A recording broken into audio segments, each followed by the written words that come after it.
जने आईनजीवी गाड़ी के अटकई जोर जबरदस्त लुटपाट कर घटना थी पुलिस 4 जन लुटेरा धरीचे।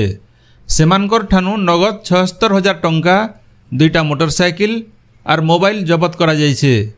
घटनाटा घटीथिला अगस्त 4 तारिख दिन। कोरापुटर जने उकिल लिंगराज बेहेरा ताकर पुअर एडमिशन करवार लगी इनोभा गाड़ी रे पुओ के नहींकरी बरहमपुर जाउथिले।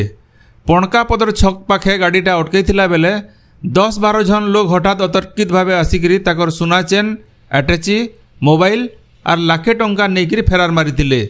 एडवोकेट लिंगराज बेहेरा लक्ष्मीपुर थाना ए बाबद थी लिखित अभियोग करथिले।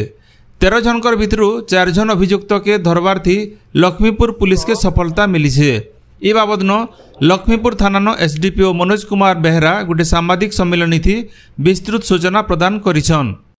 4/8/2025 तारिख खरा बेले 1:15 मिनिट समय हम आमर लिंगराज बेहेरा बोली जड़े आडभोकेट जे कि कोरापुट रे प्रैक्टिस करुचंती सी तांको पुओ सांगरे गोटे इनोवा गाड़ी जा नंबर OR 05AC 3000 से गाड़ी रे ड्राइवर सांगरे बसिकी से जाउथले बरहमपुर को पुओ को एडमिशन करिया पई पैसा पत्र धरतिले लगेज फगेज धरतिले सुना चेन पिंधितिले।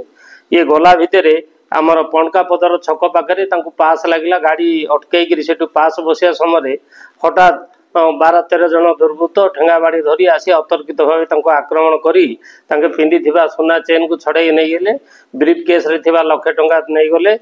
गोटे मोबाइल नहीं गले एवं 2टा बैग रे ड्रेस आउ अन्य कागज पत्र थिला नहीं गले। ड्राइवर पाखरु गोटे पर्स एवं तार ऑटो चाबी नहीं गले एवं पणकापत्र पटे दौड़ी पलाई गले। ये घटना पर से पछा पछा गले बुलिले देखिले से क्या पाइले नहीं से थाना आसिक रिपोर्ट कले सांगे सांगे पुलिस टीम गले मु गलु आमे ये बाबद 4 जन को आमे धरिचु। धरिला परे आमे तांका पाखरु 76,000 टंका रिकवरी करिचु। 2टा मोटरसाइकिल चोरी जाइथिबा गोटे मोबाइल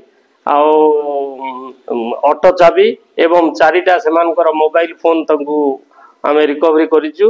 बाकी 9 जन फेरार अछंती। ए संक्रांत रे लक्ष्मीपुर थाना case number 104 under section 310+2 BNS रे डकायत फॉर्म रे केस हेची तदंत चालू रही। वर्तमान ये मुदला मान को आज कोर्ट फॉरवर्ड कर अभियुक्त मान को कोर्ट चालान करा जाइछे। बाकी 9 जन अभियुक्त भी बहुत जल्दी धरा पड़बे बोली पुलिस तरफ सूचना दिया जाइछे। कोरापुट जिला लक्ष्मीपुर नो संजय कुमार पाणीकर रिपोर्ट गणदृष्टि।